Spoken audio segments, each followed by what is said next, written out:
Haryana headline व मुसाफिर news channel देखने वाले सारे दर्शकों ने राहुल सैनी की तरफ का प्यार भरी नमस्कार। दोस्तों, आज हम दीनबंधु छोटूराम जो स्मारक है यहाँ पे आए हुए हैं। मेरे पीछे आप देख रहे हो दीनबंधु छोटूराम की जो मूर्ति भी लगाई गई है और यहाँ पर आज एक रैली को संबोधित किया गया और आज हम आपको इस स्मारक के बारे में पूरी जानकारी देंगे और एक एक चीज से रूबरू भी कराएंगे। ये दीनबंधु चौधरी छोटूराम स्मारक परिसर है यहाँ पर और यहाँ पर अंदर की जो हर चीज आपको रूबरू भी कराएंगे हर चीज से और आपको दिखाएंगे भी। यहाँ पर बहुत खूबसूरत चीजें हैं जो दीनबंधु छोटूराम जी की जो पुरानी चीजें हैं वो यहाँ पर रखी गई हैं और यहाँ पर काफी किसान यहाँ पर आए हुए हैं लेकर आ जाए। चलो यहाँ पे हर चीज से आपसे रूबरू भी कराएंगे और दिखाएंगे भी। ये यहाँ पर रैली सभा चली हुई है, यहाँ पर तमाम किसान नेता आए हुए हैं और यहाँ पर ये जो स्मारक है स्मारक की आपको एक एक चीज़ से हम रूबरू भी कराएंगे और दिखाएंगे भी। जो पुरानी चीज़ें हैं जो आपने कभी नहीं देखी होंगी उन चीज़ों से हम आज आपको रूबरू कराएंगे। और यहाँ पर ये तमाम किसान आए हुए ये चीज़ें देख रहे हैं और ये प्रेम निवास नीली कोठी के नाम से यहाँ पर इन्होंने लिखा हुआ है और यहाँ पर तमाम किसान ये चीज़ें देख रहे हैं। और मैं कुछ मोटी मोटी बातें आपको ज़रूर दिखाऊंगा। ये जो मैं कैमरामैन को चाहूँगा कि एक एक इधर से ज़रूर दिखाएं। पलवल से पेशावर तक जो हल्की हथेली पर हाथ रखता है और जिसके कुर्ते से मेहनत के पसीने की गंध आती है वो सब मेरे बेटे हैं चौधरी सर छोटूराम जी की बातें हैं। और इनका जीवन के बारे में भी कुछ बातें लिखी गई हैं, उनके बारे में भी मैं ज़रूर बताऊंगा आपको। दीनबंधु सर छोटूराम कर्म से समूचे उत्तर भारत के किसानों के महानायक थे। उन्होंने किसान और मजदूरों के हितों के लिए आवाज़ बुलंद करने के साथ साथ उन्हें शिक्षित और संगठित होकर संघर्ष करने के लिए भी प्रेरित किया। उनके इसी समर्पण भाव के कारण ही उन्हें कभी दीनबंधु कहकर तो कभी रहबर ए आज़ाद कहकर पुकारा गया है। आज भी उनकी लोकप्रियता और ख्याति में कोई कमी नहीं आई है और उनकी जो कुछ बातें हैं वो भी मेरे सामने जो चार्ट है इसके बारे में भी बताऊंगा। जो कमाता है वह भूखा रहे, यह दुनिया का सबसे बड़ा आश्चर्य है। गड्डी सापला से जो संबंध है उसके बारे में भी जो कुछ दर्शक थे जो हमारे पूछना चाहते थे। किसानों के मसीहा महानायक का जन्म 24 नवंबर 1881 को गड्डी सापला रोहतक में हुआ था। उनके पिता का नाम चौधरी सुखीराम एवं माता का नाम श्रीमती सरला देवी था। उनका बचपन का नाम रिचपाल था, लेकिन भाइयों में सबसे छोटे होने के कारण उन्हें छोटू राम के नाम से पुकारा जाने लगा। किसानों एवं मजदूरों के प्रति साहूकारों के व्यवहार ने उनके बचपन पर गहरा प्रभाव डाला, जिसके कारण उनका जीवन किसानों एवं कमज़ोर वर्ग के कल्याण के लिए समर्पित हो गई। इनकी जो कुछ पुरानी चीज़ें हैं उनके बारे में मैं आपको जरूर दिखाऊंगा और कैमरामैन को चाहूँगा कि ये चीज़ें बिल्कुल थोड़ा सा पास से दिखाएं। तो चौधरी छोटूराम के घर से प्राप्त होता है कि जो कोई घर से जो चीज़ें मिली हैं वो यहाँ पे दिखाई गई हैं।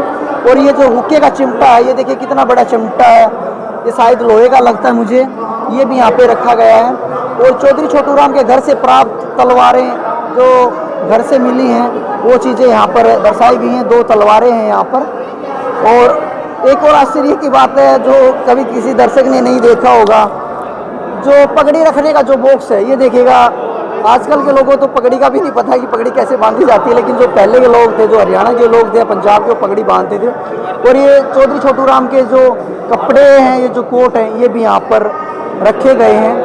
और भी बातें हैं जो मैं आपके साथ साझा करूँगा। ये देखिएगा पहले के जो किवाड़ होते थे जिसको कवाड़ बोला जाता था, और ये जो चीज़ें हैं ये भी मैं आपके साथ शेयर जरूर करूँगा। 12 वर्षीय छोटूराम का विवाह खेड़ी जट के चौधरी नाना राम की पुत्री जानो देवी से 5 जून 1893 को संपन्न हुआ था। और इनकी जो बातें हैं यहाँ पर काफ़ी हैं, इतना समय तो नहीं है हमारे पास, लेकिन कोशिश करेंगे कि जितना हो सके मोटी मोटी बातें हम आपके साथ साझा कर सकें। किसान को लोग अन्नदाता तो कहते हैं, लेकिन यह कोई नहीं देखता कि वह अन्न खाता भी है या नहीं। बड़ा गौर करने वाली बातें हैं कि जो अन्नदाता तो देश का पेट भरता है, लेकिन कोई ये नहीं देखता कि वो लोग जो अन्न उगाते हो खाते भी या नहीं है। उनकी शिक्षा के बारे में भी मैं ये जो यहाँ पे चैप्टर है इसके बारे में भी मैं आपको क्लियर करना चाहता हूँ, क्योंकि बहुत सारे लोगों को पता नहीं होता है अभी उन्होंने कितनी पढ़ाई की या नहीं की। दीनबंधु छोटूराम ने 8वीं तक की पढ़ाई झज्जर स्थित स्कूल से प्राप्त की थी। बाद में दिल्ली क्रिश्चियन मिशन स्कूल से शिक्षा प्राप्त की एवं उसके बाद उन्होंने सेंट स्टीफन कॉलेज से स्नातक की शिक्षा संस्कृत में विशिष्ट उल्लेखन के साथ प्राप्त की।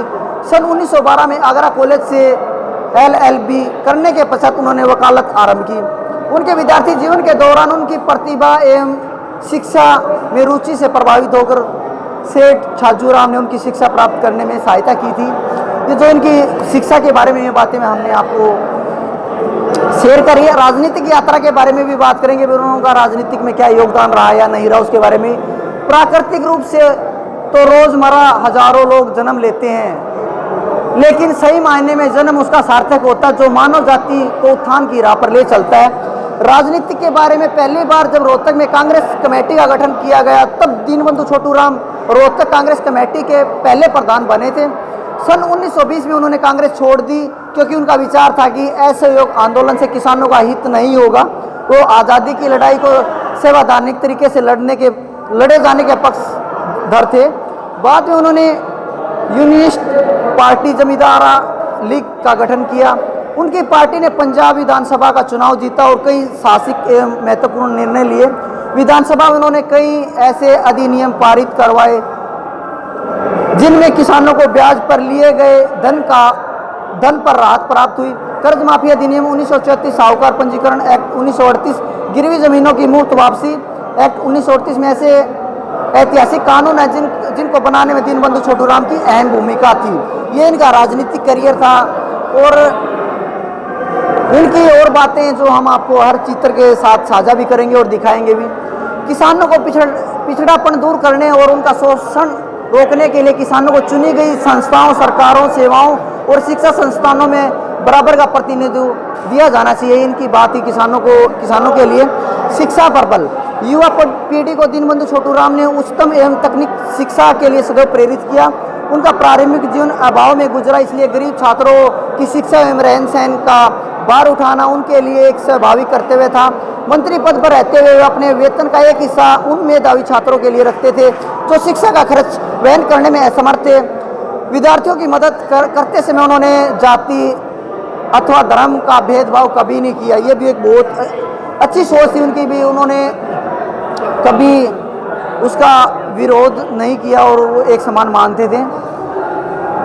और लेखक कार्य में जो उनकी दीनबंधु छोटूराम की लेखनी जब लिखी थी तो शोषण के विरुद्ध आवाज़ उठाती थी।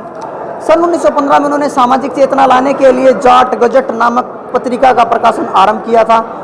वो कलकत्ता से प्रकाशित दैनिक हिंदुस्तान के संपादक भी रहे। उन्होंने श्रीमद् भगवत गीता का अध्ययन किया तथा अपने जीवन काल में दर्जनों लेख लिखे हैं। इनकी बातें आपने सुनी तो होंगी, इतिहास में ये चीज़ें आती भी हैं। अकेली खेती ग्रामीण जनता को रोजगार उपलब्ध नहीं करवा सकती। इसके लिए हमें ग्रामीण और शहरी क्षेत्रों में लघु एवं कुटीर उद्योगों की स्थापना करनी चाहिए। इसी से ग्रामीण लोगों का जीवन ऊंचा होगा तथा समाज और देश में खुशहाली आएगी। और किसानों के अधिकारों एवं फसलों के न्यूनतम समर्थन के लिए उनका जो संघर्ष था, दीनबंधु छोटूराम किसानों से जुड़े समस्त श्रमिक वर्ग को शोषण से मुक्ति दिलाने के लिए जहां अनेक क्रांतिकारी कानून बनाए गए, वहीं उन्होंने भारत के तत्कालीन वायसराय लॉर्ड वेबल के समक्ष किसानों की गेहूं के भाव को लेकर भी किसानों का पक्ष मजबूती से रखा। बाखड़ा बांध परियोजना में योगदान दीनबंधु छोटूराम की बाखड़ा बांध परियोजना का प्रारूप तैयार करने में भूमिका रही। उन्होंने प्रयासों से महाराजा बिलासपुर के साथ अनुबंध को अंतिम स्वीकृति दी गई, क्योंकि तब बाखड़ा बांध परियोजना का निर्धारित स्थल बिलासपुर राज्य की परिधि में था। अधिकृत रूप से इस योजना का उनके प्रयासों से ही सभी के हस्ताक्षर हो पाए और इसे अंतिम रूप दिया गया। और ये कुछ फोटो हैं जो पहले की हैं, जो दीनबंधु छोटूराम की ओरिजिनल फोटो हैं। ये जो चौधरी छोटूराम हैं, जो भाजपा का पंजाब में जो भाखड़ा डैम के लिए सतल का परीक्षण करते हुए की फ़ोटो हैं। और इसके नीचे एक फ़ोटो और है जो 6 अगस्त 1939 को सिकंदर हयात के साथ हिसार पशुधन फार्म का अवकलन करते हुए। और जो नीचे फ़ोटो 1925 की है, जो पंजाब विधान परिषद के सदस्यों के साथ बाई लेडी गवर्नर अली सरफज ए हुसैन की साथ ही फ़ोटो। और यहाँ पर भी बहुत सारी फ़ोटो हैं जो यहाँ पे लोग फ़ोटो शूट भी करवा रहे हैं। और हम आपको एक एक चीज़ से रूबरू भी कराएंगे और आपको हर चीज़ दिखाएंगे भी। और ये देखिएगा, ये जो गद्दे हैं, मुड्डे बोलते हैं जिसको, ये चौधरी छोटू राम के घर से प्राप्त हैं। ये देखिएगा कितने मजबूत हैं, आज भी ये ऐसे के ऐसे रखे गए हैं। और इसकी मजबूती की तो बात कर। और ये जो ये कुर्सियाँ, ये भी चौधरी छोटू राम के घर से ही प्राप्त की गई हैं। और यहाँ पर ये जो फोटो हैं, ये भी आपको हम ज़रूर दिखाएंगे। इसमें आपको सारी चीज़ें तो नहीं दिखा पाएंगे, लेकिन मोटी मोटी चीज़ें हम ज़रूर दिखाएंगे। ये चौधरी साहब भाषण देते हुए, साथ में कुर्सी पर मेजर मलिक खिजर हयात खान प्रधानमंत्री बैठे हैं। जो पहले की फ़ोटो हैं, बहुत पुरानी फ़ोटो हैं, जो पहले कलर फ़ोटो होती, ब्लैक एंड वाइट फ़ोटो होती थी। ये देखो, ये घर का, शायद जहाँ तक मेरे को अनुमान है कि घर का फ़ोटो है चौधरी छोटू राम जी के। ये देखिएगा, ये प्रेम निवास के नाम से इन्होंने, चौधरी छोटू राम एडवोकेट, ये प्रेम निवास के नाम से यहाँ पे बनाया गया है। और ये चौधरी छोटू राम की पत्नी है, धर्मपत्नी जानो देवी, 1883 से 1967 तक ये थे। वो सैनिकों का अभिवादन स्वीकार करते चौधरी छोटू राम। और दीपालपुर में वनस्पति विभाग के उच्च अधिकारियों के साथ चौधरी छोटू राम की फ़ोटो। ये फ़ोटो, बहुत सारी फ़ोटो हैं, सभी को हम साथ साथ तो नहीं दिखा सकते पूरी की, कुछ फ़ोटो हमने आपके साथ साझा करी हैं। और यहाँ पर कुछ पुस्तकें भी हैं, उनके बारे में भी हम, ये देखिएगा फ़ोटो, एक कलर फ़ोटो है। कैमरामैन को चाहूँगा नज़दीक से दर्शक जरूर दिखाएं। ये चौधरी छोटू राम जी की पत्नी है, ज्ञानो देवी जी। और ये चौधरी छोटू राम की जो पुस्तकें हैं, ये भी यहाँ पर संग्रहालय में रखी गई हैं। और ये जाट हाई स्कूल जींद की बिल्डिंग के लिए अपील, ये बहुत छोटे अक्षर हैं, पढ़ तो नहीं पाएंगे इतनी दूर से, लेकिन कैमरामैन को चाहूँगा थोड़ा सा दर से जरूर दिखा दे। फौजी भाइयों के लिए अपील, अपने देहात से अपील है, मतलब इन्होंने अपील की थी। और यहाँ पर ये जो बिल्डिंग है, उसके लिए इनकी अपील थी। और ये इनकी शायद राइटिंग है, जो उर्दू में भी है, इंग्लिश में भी है। और ये इनकी किताबें, चौधरी छोटू राम गौरव गाथा, ये भी उर्दू में लिखा गया है सारा। ये इनकी किताबें हैं जो यहाँ पर संग्रहालय में रखी गई हैं। और ये ऊपर इनकी फ़ोटो भी है, मैं कैमरामैन को चाहूँगा थोड़ा सा जरूर दिखाएं फ़ोटो। डाक टिकट, ठीक है, जो पहले डाक टिकट होती थी वो यहाँ पर रखी गई है। और आखिरी यात्रा के बारे में भी हम वो वर्णन करेंगे और दिखाएंगे। जो कमाता है वह भूखा रहे, ये दुनिया का सबसे बड़ा आश्चर्य है। जो पहले भी आपको लाइन थी, वो आज हम दोबारा से रिपीट कर रहे हैं। 9 जनवरी 1945 को दीनबंधु छोटू राम का लाहौर में निधन हुआ था। 1945 में इनका निधन हो गया था। उनके लाखों श्रद्धालुओं की मांग पर उनका पार्थिव शरीर रोहतक लाया गया था। और जाट हीरोज मेमोरियल संस्कृति सीनियर स्कूल में उनका अंतिम संस्कार राजकीय सम्मान के साथ किया गया था। उन्होंने अपने जीवन में किसानों के लिए जितने महान कार्य किए, उनके लिए हमारा समाज सदैव उनका ऋणी रहेगा। ये बिल्कुल सही बात है कि उन्होंने जो इतने अच्छे काम किए हैं, उनके लिए ऋणी तो रहेगा ही। साथ में इनके जो सुनहरे कानून, सर छोटू राम, पंजाब इंतकाल के नाम, ये जो यहाँ पे कानूनों के बारे में इनकी बातें जो रखी गई हैं। और इसमें भी साथ में जो कुछ बातें मैं जो आपके साथ शेयर करना चाहूँगा, और सभी बातें तो मैं आपके साथ शेयर नहीं कर सकता हूँ। और किसानों के लिए नौकरियों में सुविधाएं दी गई। पहले कमिश्नर लोग भी लाला लोगों की बातें सुनते थे, जमींदारों को उनके पास पहुंचाना ही मुश्किल था। किसानों की तो के लिए बिक्री टैक्स और जायदाद टैक्स कानून बनाए गए। जायदाद से होने वाले आमदनी पर 20% टैक्स लगाएगा।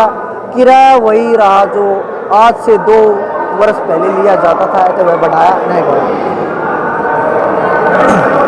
अकेली खेती जनता को रोजगार उपलब्ध नहीं करा सकती। इसके लिए हमें ग्रामीण और शहरी क्षेत्रों में लघु एवं कुटीर उद्योगों की स्थापना करनी चाहिए।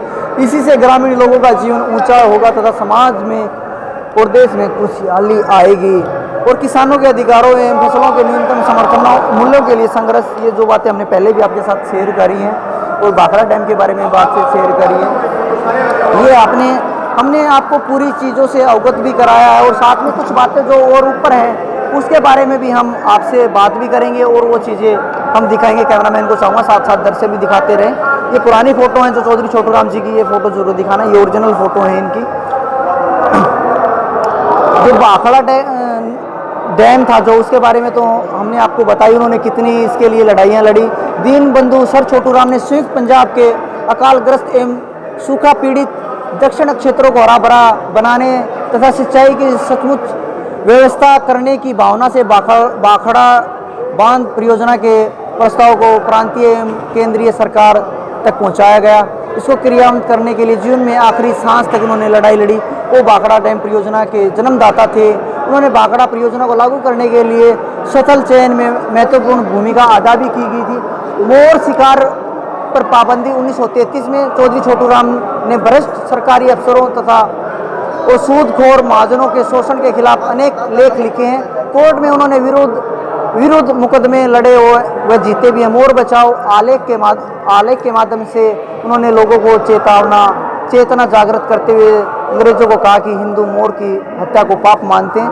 1933 के जाट गजट में छपे आलेखों के आधार पर उन्होंने गुड़गांव जिले के अंग्रेज डिप्टी कमिश्नर कर्नल TR के मोर के शिकार पर रोक लगवाकर हिंदुओं की भावनाओं को अंग्रेजों के कानों तक पहुंचाया और मोर के शिकार पर हमेशा के लिए रोक लगवा दी। तो कर्जा माफी अधिनियम 1935 थोड़ा सा फोकस करके जरूर दिखाएं। यहाँ पे जो 1935 का यह क्रांतिकारी ऐतिहासिक अधिनियम दीनबंधु छोटूराम ने 8 अप्रैल 1935 में किसान एवं मजदूरों को सूदखोरों के चुंगल से मुक्त कराने के लिए बनवाया। इस कानून के तहत अगर कर्जे का दुगना पैसा दिया जा चुका है तो ऋणी ऋण मुक्त समझा जाएगा। इस अधिनियम के तहत कर्जा माफी बोर्ड बनाए गए जिसमें एक चेयरमैन और 2 सदस्य होते थे। दाम दुपट्टे का नियम लागू किया गया। इसके अनुसार दुधारू पशु बछड़ा ऊंट रेड़ा घेर गितवाड़ आदि आजीविका के साधनों की नीलामी नहीं की जाएगी। क्रांतिकारी सामाजिक सुधार थे जो चौधरी छोटूराम ने सन 1912 में जाट सभा की स्थापना की। उन्होंने प्रथम विश्व युद्ध के समय रोहतक से 22,144 जाट सैनिक भर्ती कराए जो सारे अन्य सैनिकों का आधा भाग था। अब तो चौधरी छोटूराम एक महान क्रांतिकारी समाज सुधारक के रूप में अपना स्थान बना चुके हैं। इन्होंने अनेक शिक्षण संस्थाओं की स्थापना की जिसमें जाट आर्य वैदिक संस्कृति हाई स्कूल रोहतक प्रमुख है। 1 जनवरी 1913 को जाट आर्य समाज ने रोहतक में एक विशाल सभा की जिसमें जाट स्कूल की स्थापना का प्रस्ताव पारित किया जिसके फलस्वरूप 7 सितंबर 1913 में जाट स्कूल की स्थापना की। गिरवी जमीनों की मुफ्त वापसी एक्ट 1938 यह कानून 9 दिसंबर 1935 को प्रभावी हुआ। इस अधिनियम के जरिए जो जमीनें 8 जून 1901 के बाद कुर्की से बेची गई तथा 37 सालों से गिरवी चली आ रही वो सारी जमीनें किसानों को वापस दिलाई गई। इस कानून के तहत केवल एक सादे कागज पर जिलाधीश को प्रार्थना पत्र देना होता था। इस कानून में अगर मूल राशि का 2 गुना धन साहूकार प्राप्त कर चुका तो किसान को जमीन का पूर्ण स्वामित्व दिया जाने का प्रावधान है। ये बातें हमने आज आपके सामने शेयर करी हैं।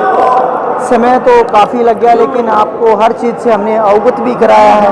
यहाँ पर कुछ संग्रहालय के लोग हैं, कुछ जानकार लोग हैं, उनसे जानेंगे भी और बातचीत भी करेंगे। अच्छा, आप यहीं रहते हो? इसी में ना रहता काम था। अच्छा, कुछ बातें शेयर करना चाहोगे? क्या पूछें इनसे? कोई पुरानी बातें जो आज संग्रहालय के बारे में पूछ लेते हैं। छोटूराम के बारे में क्या जानते हो? जानेंगे चौधरी छोटूराम जी के जीवनी के बारे में भी और उनके कार्यों के बारे में। नमस्कार जी। नमस्कार जी। आप चौधरी छोटूराम जी के बारे में क्या जानते हो और यहाँ के बारे में क्या बताना चाहोगे हमारे दर्शकों? चौधरी छोटूराम बड़े आदमी हैं और हमें जो बड़े बुजुर्गों ने बताया कि पहले 1945 से पहले सभी किसानों की ज़मीनें साहूकारों के यहाँ पे गिरवी थी। वो फसल के समय ही सारा अनाज इकट्ठा करके अपने साथ ले जाते थे और उस पर जो रकम मान लो किसान को थोड़े बहुत पैसे की ज़रूरत पड़ गई तो वो दे के उस पर ब्याज लगा के वो फसल भी ले लेते थे और जो किसानों की जो ज़मीनें थी वो भी अपने नाम करवा के और किसानों को बेदखल कर देते थे। इसीलिए किसानों का मसीहा कहा जाता है। हाँ, इसीलिए किसानों का मसीहा चौधरी छोटूराम ने सभी साहूकारों से जो उनके बही खाते थे एक बिल एक्ट लेके आए और सभी बिल खाते वैसे ही जला दिए। उसके ना तो कोई उड़ाई ना और कुछ, सब खत्म करके तब किसानों के नाम ज़मीन आई थी और तभी से छोटूराम यहाँ हरियाणा के क्या पूरे देश के किसान मसीहा कहलाए जाते हैं। कुछ उनकी बातें जो ज़्यादा शेयर हुई हों, जो ज़्यादा लोग उनको जानते हों, कोई उनकी कहानी किस्से हों कोई। उनकी एक कहावत थी कि "ऐ भोले किसान मेरी दो बात मान ले, एक बोलना ले सीख और दुश्मन को पहचान ले"। ये तो हर किसान आंदोलन स्टेज से ये बातें बोली जा रही हैं। अब ये बात उन्होंने कही तभी तो बोली जा रही है ना, अपने दौर अपने आप पास से कौन बना रहा है, बिल्कुल, जो उन्होंने बिल्कुल। बोली तभी तो है ना। बिल्कुल बिल्कुल, क्योंकि किसान भी ये कह रहे हैं कि भाई पहचान लो, जो हमारे आस पास रह रहे हैं, जो हमारे साथ मिले हुए हैं, पता नहीं वो कौन है कैसे हैं, उसी हिसाब से उन्होंने पूरी बातें तो पहले ही बता दी थी।